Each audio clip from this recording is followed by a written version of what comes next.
Bonjour et bienvenue à People Human Rights. Je suis Olga, ceci est notre 23e vidéo dans laquelle nous allons parler de la patience et ensuite nous irons dans le livre de Daniel pour quelques informations.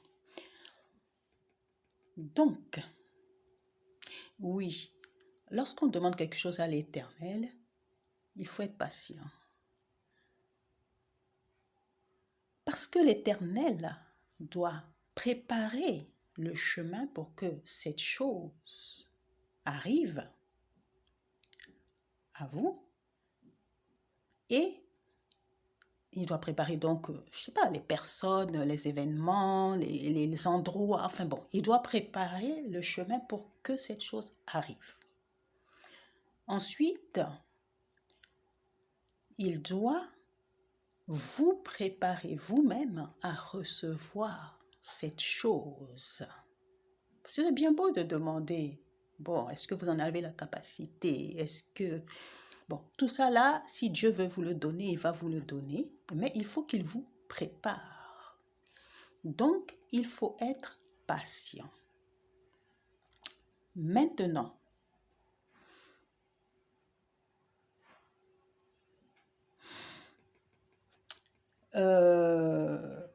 être patient ne veut pas dire cependant qu'il faut rester sans rien faire. Donc, nous allons dans Matthieu 25, verset 13.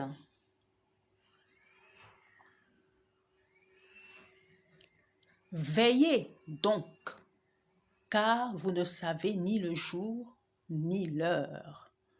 Donc, cela s'applique aussi bien. Vous ne savez ni le jour ni l'heure de la tentation. Bon, parce que l'ennemi, il rôde.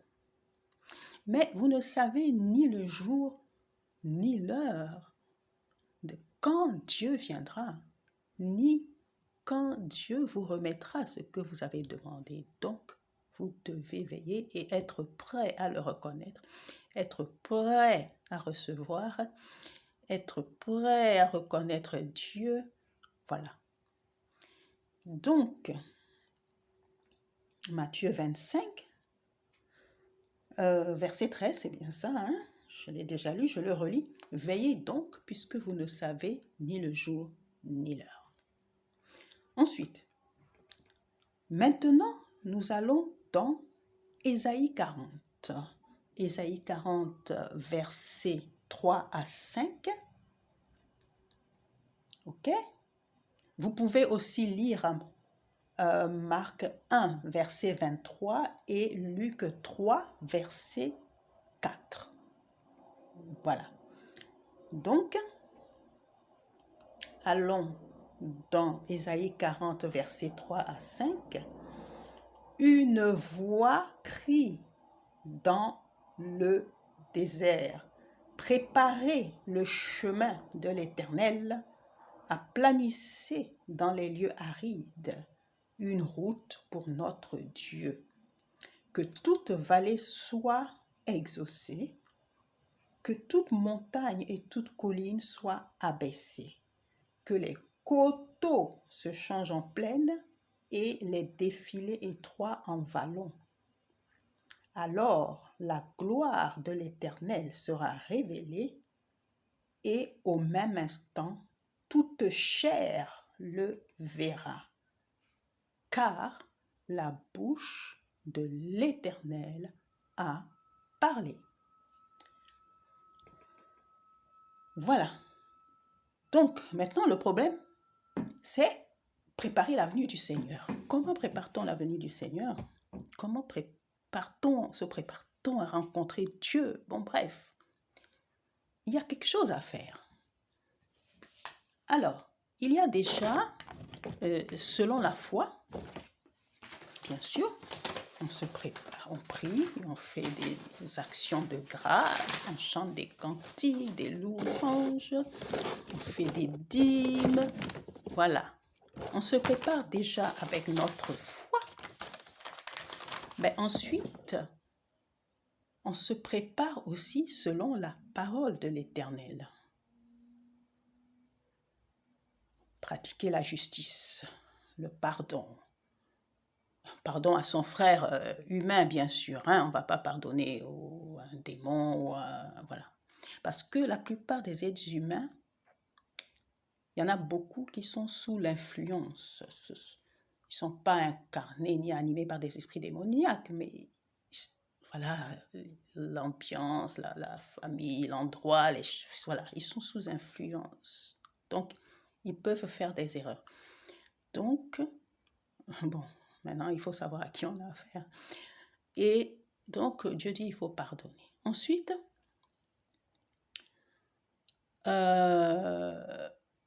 il faut aussi partager. On va lire Luc 3, verset 11.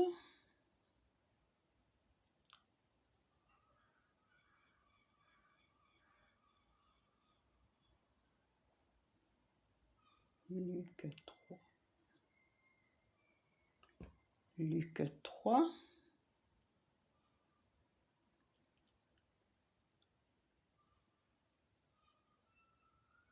Il leur répondit, que celui qui a 2 tuniques partage avec celui qui n'en a point, et que celui qui a de quoi manger agisse de même. Donc, voilà. Et en dehors de ça, il faut aussi donc pratiquer la justice. Bon, voilà, nous sommes dans un monde, hein, nous savons qu'il y a de l'injustice. Donc, combattre les meurtres, les pillages, les massacres, la maltraitance, l'esclavage, la pauvreté, combattre les exactions, les oppressions, juste les arrestations arbitraires, les mensonges éhontés, les falsifications historiques, l'expropriation des populations. La lutte est longue, voilà. Et la liste est longue et la lutte est longue. Donc, il faut combattre les puissances démoniaques et leurs suppôts, qui orchestrent les guerres, le pillage. On va aller dans Matthieu 10, versets 8 à 10. Matthieu 10.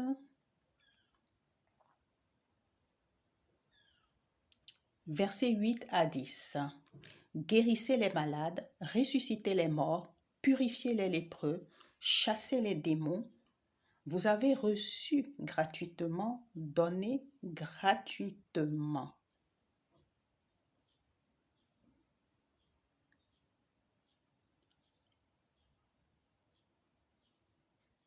Voilà. Et il demande la sobriété, bien sûr, la sobriété, être très simple et ne prenez donc ni or, ni argent, ni monnaie. Bon, ça c'est bon.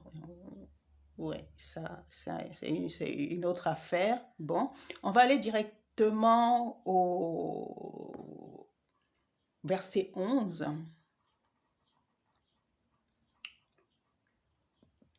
C'est le problème avec les textes.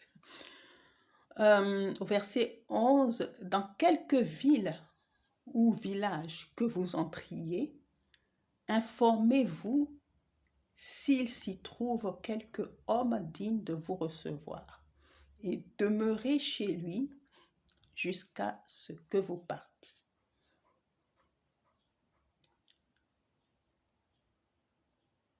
Donc, voilà, vous pouvez continuer la lecture, allez, allons-y, on va aller jusqu'au 13, on ne va pas s'arrêter au verset 11, on va aller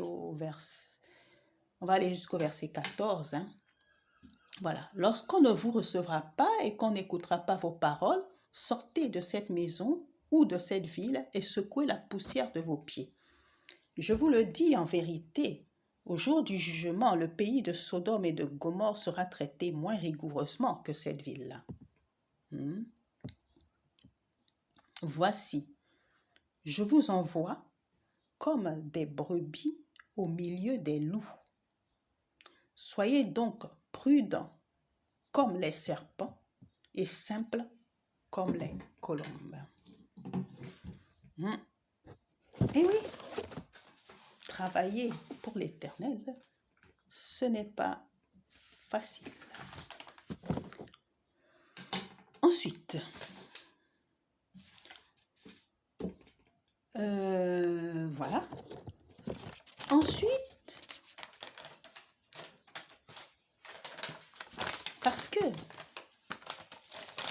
il faut préparer ce chemin de l'Éternel. Parce que quand Dieu vient, bon, quand il vient pour vous remettre quelque chose, bon, ça va. Mais Dieu vient aussi pour juger la terre. D'accord? Nous allons lire Apocalypse 11, versets 17 à 18 et Apocalypse 14. Apocalypse 11, versets 17 et 18.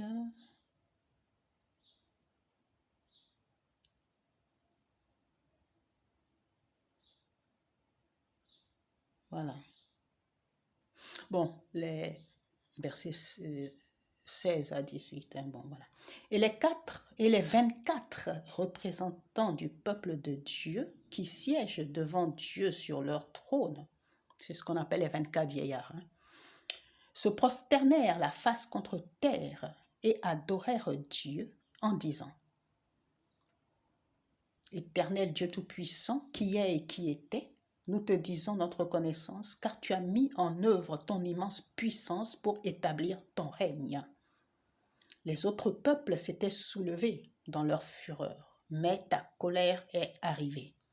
L'heure est venue où tous les morts seront jugés, où tous tes serviteurs, les prophètes et les membres du peuple saint, eux qui te craignent, petits et grands, seront récompensés.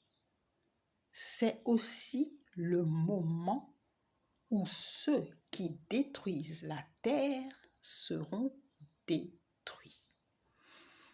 Voilà. Et Apocalypse 14. Donc tout ça, ça se prépare et ça se travaille.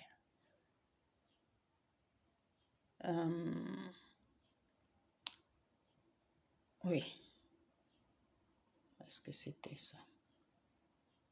Bon, on va aller ici.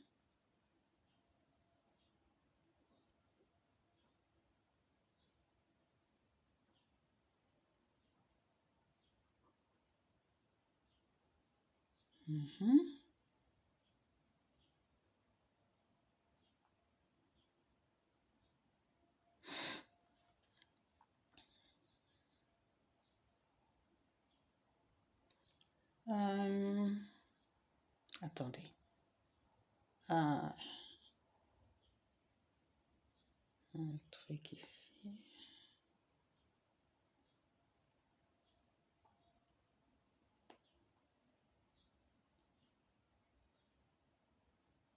On va voir ici ce que...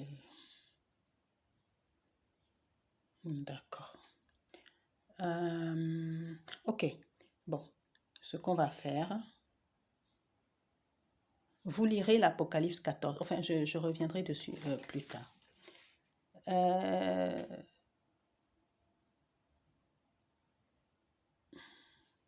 que j'ai un truc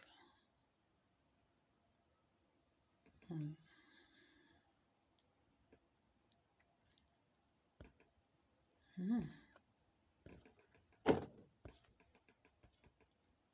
C'est à...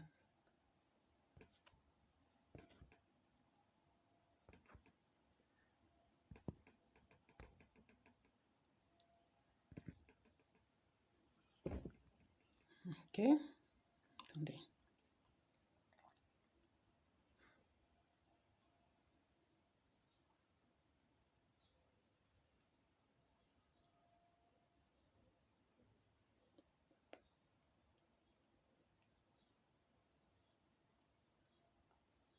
Tourner ici.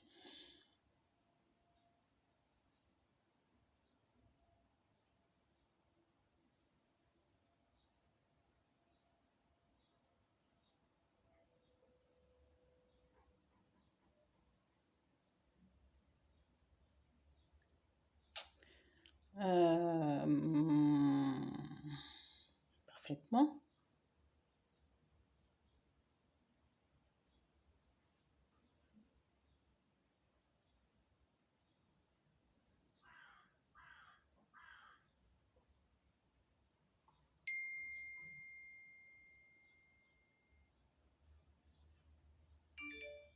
Juste donc, pour vous montrer qu'avec Dieu, tout est ordonné, tout est planifié.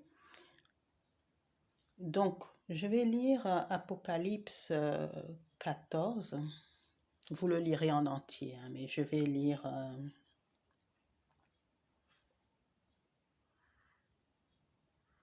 Voilà, parce que Dieu travaille aussi avec les anges. Et je vais vous lire le verset 6.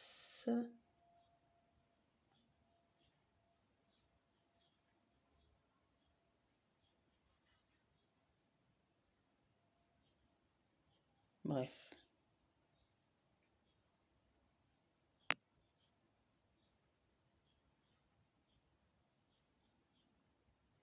Ok. Verset 6 à 10.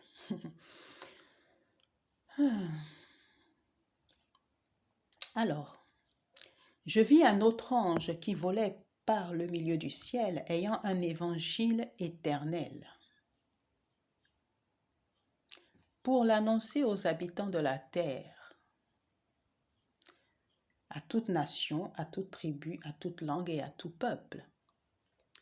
Il disait d'une voix forte, « Craignez Dieu et donnez-lui la gloire, car l'heure de son jugement est venue, et adorez celui qui a fait le ciel et la terre, la mer et les sources d'eau. » Et un second ange suivit en disant, « Elle est tombée, Babylone la grande, qui a abreuvé toutes les nations du vin de la fureur de son impudicité. » Et un troisième ange le suivit en disant d'une voix forte, « Si quelqu'un adore la bête et son image, et reçoit une marque sur son front ou sur sa main, il boira lui aussi du vin de la fureur de Dieu, versé sans mélange dans la coupe de sa colère, et il sera tourmenté, etc., etc. » Donc vous lirez Apocalypse 14. Voilà. Donc,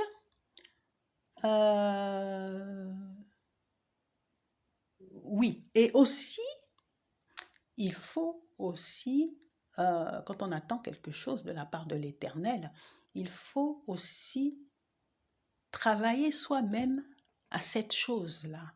Ce que vous pouvez faire, bon, par exemple, bon, je dis un exemple, c'est juste un exemple. Si vous voulez monter une entreprise, oh Éternel, j'ai besoin d'une entreprise. Comment je vais faire? Oui, je veux faire... Ok, très très bien. Dieu va vous donner, si c'est sa volonté. Mais ça ne va pas tomber. Ça ne va pas tomber du ciel, comme on dit. Quoique ça vienne du ciel. Bon, bref, tout ça, c'est très compliqué. Il faut faire quelque chose. Donc, ne serait-ce que commencer. Vous voulez monter une entreprise, donc essayez de prendre des contacts, essayez de mettre de l'argent de côté, même si Dieu peut vous faire une ouverture financière, mais vous faites déjà avec ce que vous avez. Vous vous préparez avec ce que vous avez. Si Dieu veut vous donner plus, il vous le donnera. Voilà, mettre un peu d'argent de côté, voir, oh, où est-ce que ce sera? Essayer de voir les locaux. Oh, j'aimerais bien faire ça ici. Ou, ah, j'ai besoin de telle chose. Tiens, il me faut des fois. C'est-à-dire, vous travaillez dessus. Vous travaillez. Bon, ça, c'est un exemple pour quelqu'un qui veut montrer une entreprise. Il y a plein d'autres gens. Il y en a d'autres qui ne veulent pas. Bon, voilà, il y a d'autres choses. Voilà. Vous travaillez. Vous travaillez à cette chose-là. Ce sera toujours du temps gagné. Parce que quand Dieu vient, il faut que ce soit opérationnel. C'est opérationnel tout de suite, c'est pas maintenant. Et à quelqu'un qui te dit, viens faire affaire avec moi. Oh, tu connais pas le droit. Tu sais pas que 1 plus 1 égale 2. Tu sais pas et que tu n'as jamais été dans une salle de conférence. Non, tu te mets déjà dans la peau de l'entrepreneur, même si tu n'as pas encore ce que tu veux. Donc la patience demande beaucoup de travail en fait. Voilà. Parce que Dieu s'est fixé un temps et un moment pour agir. Il vous a promis quelque chose. Il vous a promis quelque chose que vous aimez ou que vous aimeriez avoir. Voilà. Mais il faut toute chose doit arriver au moment fixé par l'Éternel. Autrement, ce ne sera pas bon. Autrement, vous ne pourrez pas en profiter. Si ça ne vient pas au temps fixé par Dieu, vous ne pouvez pas en profiter. Parce que si ça vient avant, ce ne sera pas complété, ce ne sera pas complet, il y aura des difficultés et voilà, ce sera éphémère, ce sera des fois même pas agréable. Non. Et ça ne peut pas venir après, parce que si ça vient après, c'est après le temps de Dieu, donc c'est inutile. Dieu fait chaque chose en son temps. Il ne fera pas ça avant, il ne fera pas ça après. Voilà. Ok, on va lire Jacques 5, verset 7. Jacques 5, verset 7. Soyez donc patients, frères, jusqu'à l'avènement du Seigneur. Voici, le laboureur attend le précieux fruit de la terre, prenant patience à son égard, jusqu'à ce qu'il ait reçu les pluies de la première saison et les pluies de l'arrière-saison. Mais oui, quand un laboureur sème une graine là, il ne fait pas la récolte à la même seconde. Des fois, il doit attendre une année. Mais pendant ce temps, il travaille, il arrose, il fait ce qu'il a à faire. Voilà. Donc, ça, c'est pour la patience.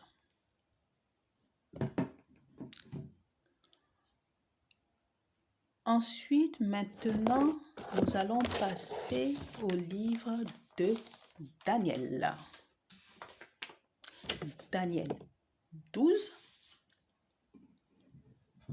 On va lire Daniel 12 en entier. Et ensuite, j'ai des petites choses à dire.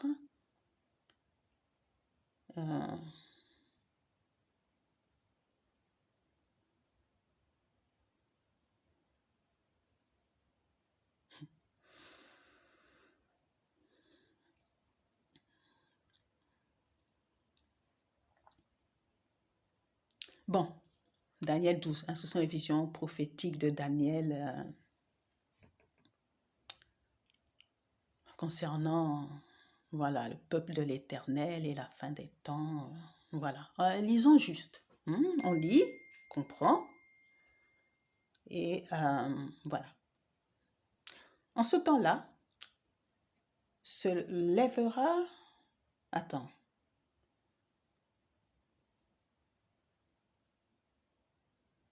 Ok, c'est mieux de lire. C'est un peu long, mais on va le lire. En ce temps-là se lèvera Michaël, le grand chef, le défenseur des enfants de ton peuple. Donc, c'est l'ange qui parle à la vision de Daniel, l'ange qui parle à Daniel. Et ce sera une époque de détresse telle qu'il n'y a point eu de semblable depuis que les nations existent jusqu'à cette époque. Et en ce temps-là, ceux de ton peuple qui seront trouvés, inscrits dans le livre, seront sauvés. Dans le livre de vie de l'Éternel, oui, bien sûr. Plusieurs de ceux qui dorment dans la poussière de la terre se réveilleront, les uns pour la vie éternelle, les autres pour l'opprobre, pour la honte éternelle. Ceux qui auront été intelligents brilleront comme la splendeur du ciel, et ceux qui auront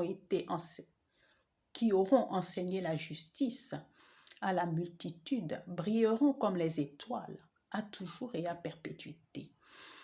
Toi, Daniel, tiens secrète ces paroles et scelle le livre jusqu'au temps de la fin.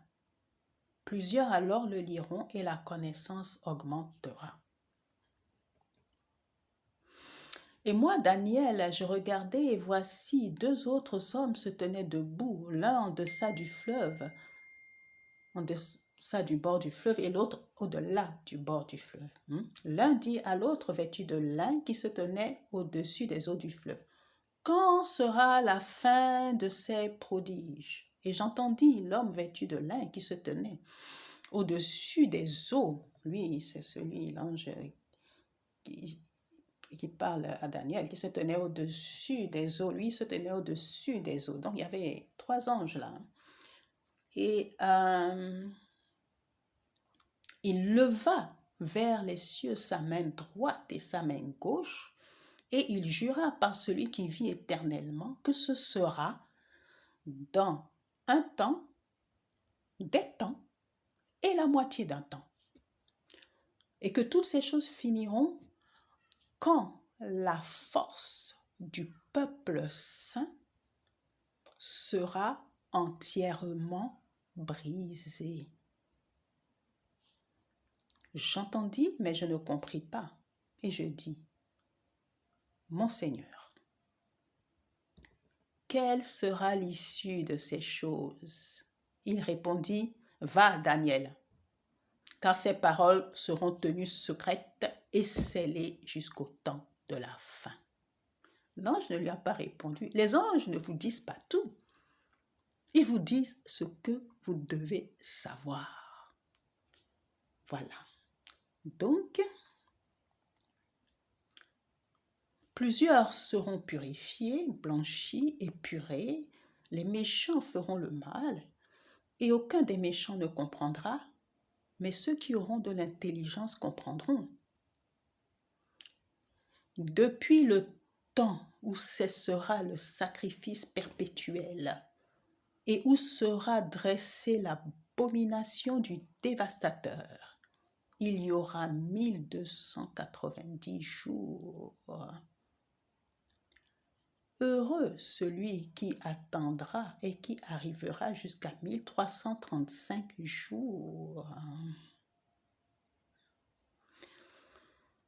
Verset 13, c'est au sujet de Daniel lui-même. Oui, ce que quand les traductions bibliques là, c'est pas ça. C'est pas les jours. Bon, il y en a le jour. En fait, c'est le temps. Voilà, tout ce qu'on vous dit, jours, des heures, bon, peut-être pas des jours, des fois c'est correct, et des fois c'est pas ça, c'est juste le temps. Donc, le premier verset, 1 temps, 2 temps, 3 temps, c'est la meilleure traduction. Pourquoi? Parce que c'est Dieu qui choisit le temps en fonction des choses. Et le temps n'est pas le même pour les choses. Bon, un exemple, par exemple, pour une femme enceinte, le temps est de 1 mois. Voilà, elle est enceinte pendant 9 mois. Voilà. Pour une saison aussi, il y a le temps pour la saison. Dans la journée, il y a, on dira, il y a 24 heures. Donc, jour, en fait, ils ont traduit par jour, mais ils doivent traduire par temps. Parce que dans le livre d'Esdras, je ne me souviens plus, il faudra que je retrouve le passage, il est écrit « Ce jour sera de 7 ans ». Bon, on ne peut pas dire « ce jour sera de 7 ans ». Ce temps sera de 7 ans. Voilà. C'est ça. Donc, quand on vous dit 1290 jours, c'est pas des jours, 24 heures, non. C'est le temps fixé par l'Éternel. Donc,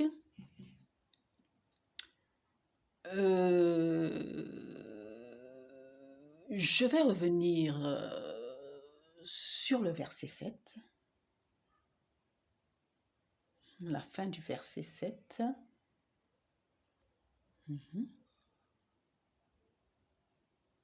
Donc, il jura par celui qui vit éternellement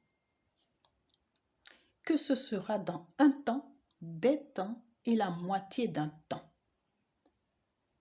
Et que toutes ces choses, voilà, finiront quand la force du peuple saint sera entièrement brisée. Donc, l'Éternel laisse le temps. Et bien entendu, il a son temps pour agir. Et quand on dit que la force du peuple saint sera brisée, c'est-à-dire quand l'ennemi aura fini de faire ce qu'il pense qu'il peut faire, voilà, c'est à ce moment-là que l'Éternel va agir. Et le peuple saint, c'est bien entendu, le peuple, donc, dans la Bible, enfin dans les textes, qui ont été repris dans la Bible, dans les textes divins, on va appeler ça les textes divins, le peuple autochtone, ce sont les Israélites, les peuples autochtones de la terre-mère des hommes, bon, bien sûr, qui se sont aussi répandus dans la diaspora de diverses façons, volontairement ou involontairement, voilà, partout, dans les îles, voilà. Et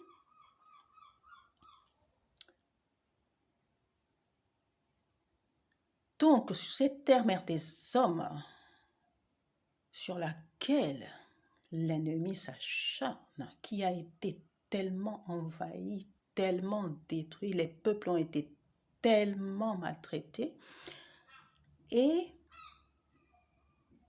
il y a aussi une histoire particulière qui concerne la République démocratique du Congo, car c'est un peuple qui est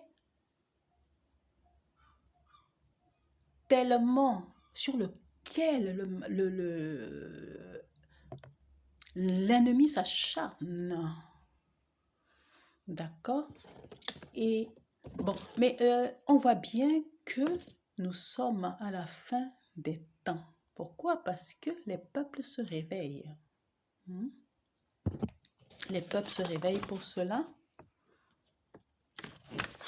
Nous allons aller dans le verset 11. Bon, mais on voit qu'au niveau de la République démocratique du Congo, c'est encore lourd. C'est très, très lourd le réveil là-bas. Ça ne veut pas dire que c'est facile dans les autres pays. Mais voilà, il faut combattre, il faut continuer le combat. Et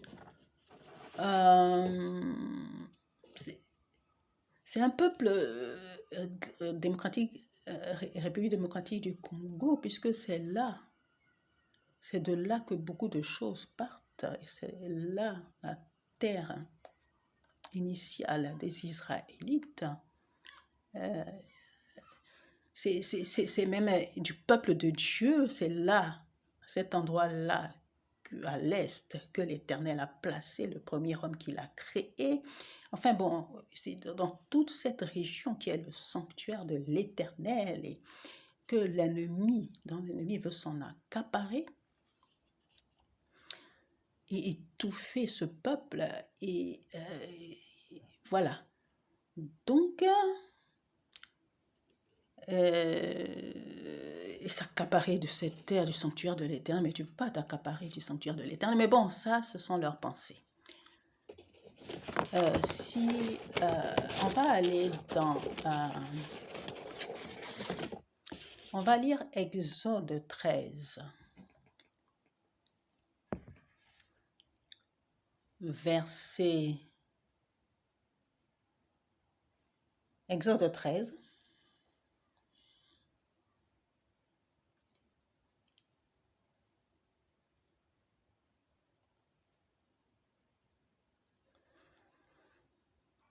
Versets 6 à 10.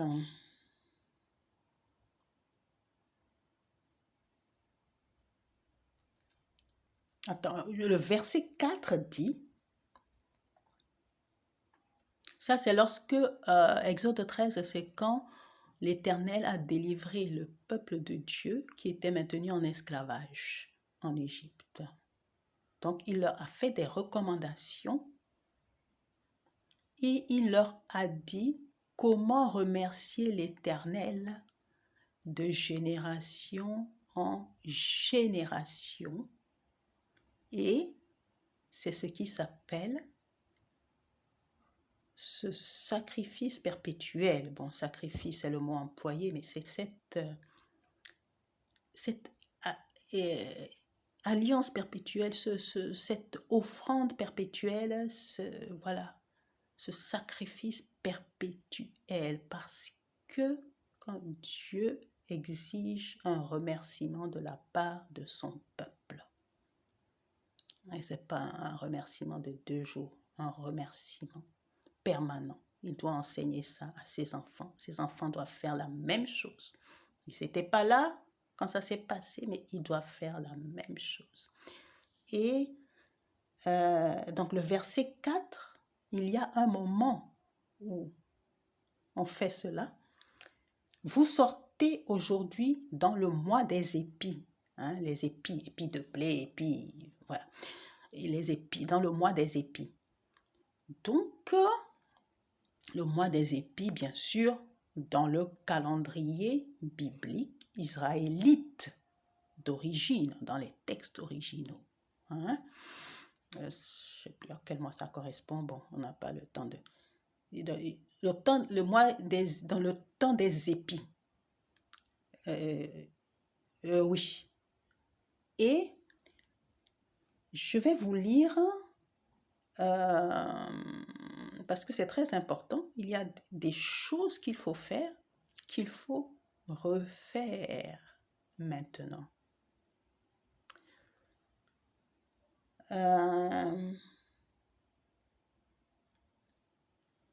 Donc l'Éternel les a délivrés dans le mois des épis, et l'Éternel dit, quand l'Éternel t'aura fait entrer dans ce pays où coule le lait et le miel,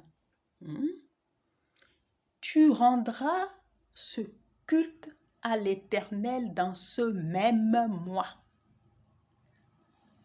Verset 5, dans ce même mois. C'est un culte qu'il faut faire à l'Éternel chaque année au mois des épis. Éternellement. Et qu'est-ce que c'est? Pendant 7 jours, tu mangeras des pains sans levain, et le 7e jour, il y aura une fête en l'honneur de l'Éternel. Voilà, c'est comme quand on jeûne, quoi. On jeûne jusqu'à 18h, et puis après 18h. Donc, enfin, dans ce qui est dit, donc, sinon tu peux jeûner jusqu'à 21h, 23h si tu veux, mais bon, pour que les gens puissent faire les choses ensemble, c'est là qu'on a établi des heures et tout ça.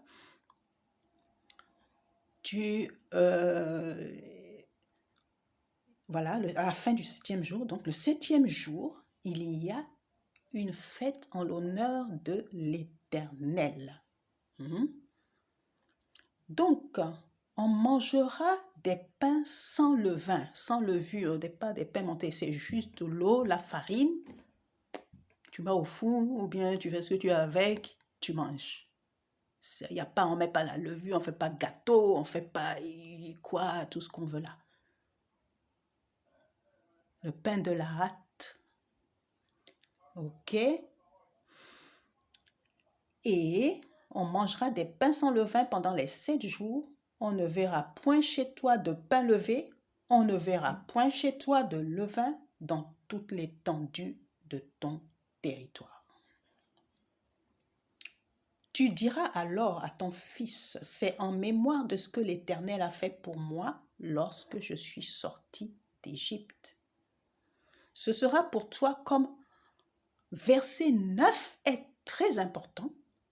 Exode 13, enfin tous les versets sont importants, mais Exode 13, verset 9, ce sera pour toi comme un signe sur ta main et comme un souvenir entre tes yeux, afin que la loi de l'Éternel soit dans ta bouche, car c'est par sa main puissante que l'Éternel t'a fait sortir d'Égypte. Tu observeras, verset 10, tu observeras cette ordonnance au temps fixé, c'est-à-dire dans le mois des épis, d'année en année, perpétuellement. Ok. Donc, et puis, vous voyez bien que le malin, enfin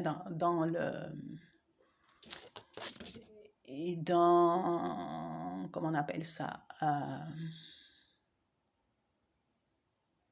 c'est dans Apocalypse 13, je crois, la bête, là, qui met, quoi, un signe sur la main et sur le front des peuples.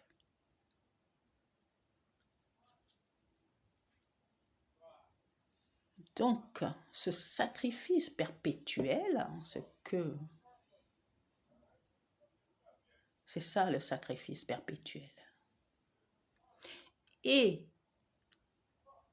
Jésus n'a pas dit, enfin Jésus lui-même, il a dit, je ne suis pas venu pour abolir la loi de Moïse, je suis venu pour l'accomplir.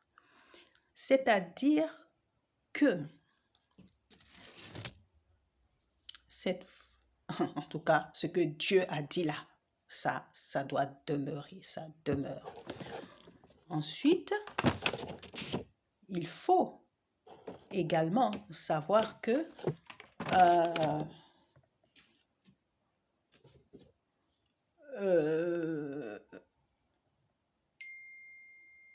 attendez, entre-temps, il faudra lire aussi Daniel 8 et Daniel 11, hein, parce qu'on ne peut pas tout lire, voilà.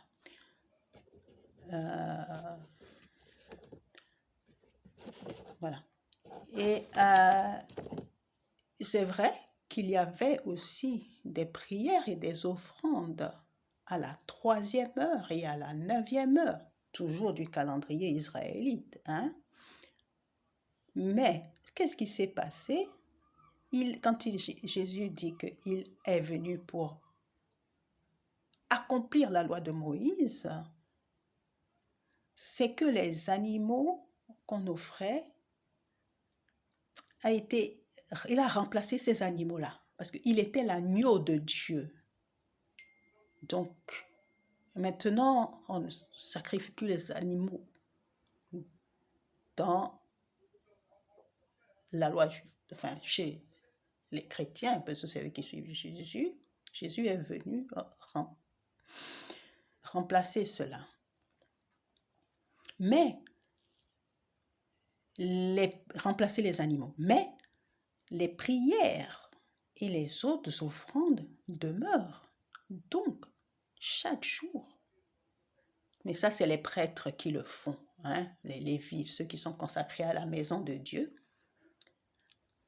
Le peuple peut apporter ses offrandes. Si tu as le temps d'aller, tu vas, ou des fois même, tu déposes juste ton offrande là et le prêtre s'en occupe parce que c'est pas tout le monde ne va pas dans le lieu saint. Voilà. Et donc, à la 3e heure et à la 9e heure, les prêtres doivent toujours faire les prières et offrir les offrandes du peuple à l'Éternel. Sauf qu'il n'y a plus de sacrifice d'animaux. Voilà. Donc, et puis je reviens sur le verset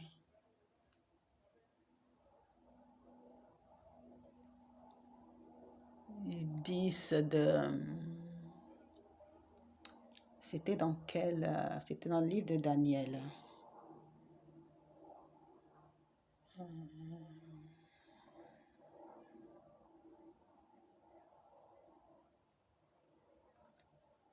Alors,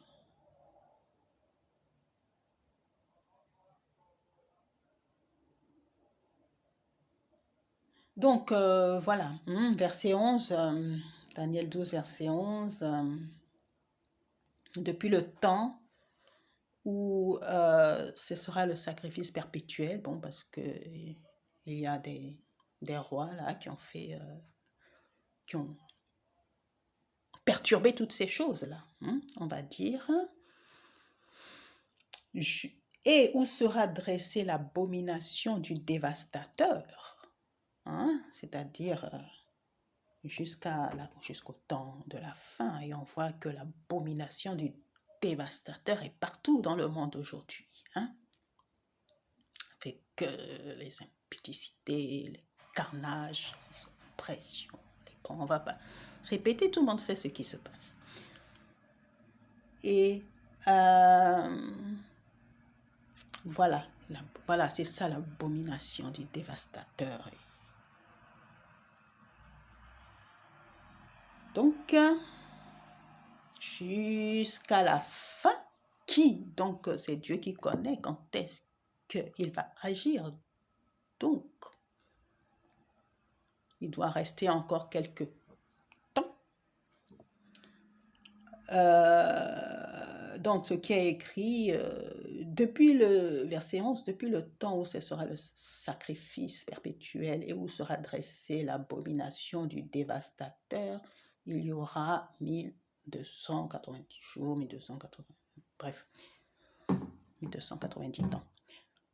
Et par conséquent, si le peuple de l'Éternel veut être libéré, si les peuples de la terre mère des hommes doivent être libérés, si le peuple israélite doit être libéré, si le sanctuaire de l'Éternel doit être débarrassé des violents et tout, bref, il faut rétablir le sacrifice perpétuel. Il faut rétablir au mois des épis les peuples autochtones de la terre mère des hommes et la diaspora, bon bref, le peuple élu doit rétablir le sacrifice perpétuel, en ce sens que au mois des épis, chaque année, de génération en génération, c'est-à-dire qu'il faut l'enseigner aux enfants, qui l'enseigneront à leurs enfants, qui l'enseigneront à leurs enfants, de génération en génération, au mois des épis, pendant 7 jours, on mange du pain sans levain, et le 7e jour, on fait une fête en l'honneur de l'Éternel. En ce qui concerne les prières et les offrandes de la 3e et de la 9e heure, ça doit continuer. L'Éternel a exigé ces choses. On ne peut pas les retrancher. Si c'est l'alliance que Dieu a faite avec son peuple, si vous ne faites pas ça, donc vous rompez l'alliance que vous avez faite avec Dieu. Voilà. Donc, cette vidéo tire à sa fin. À la prochaine vidéo.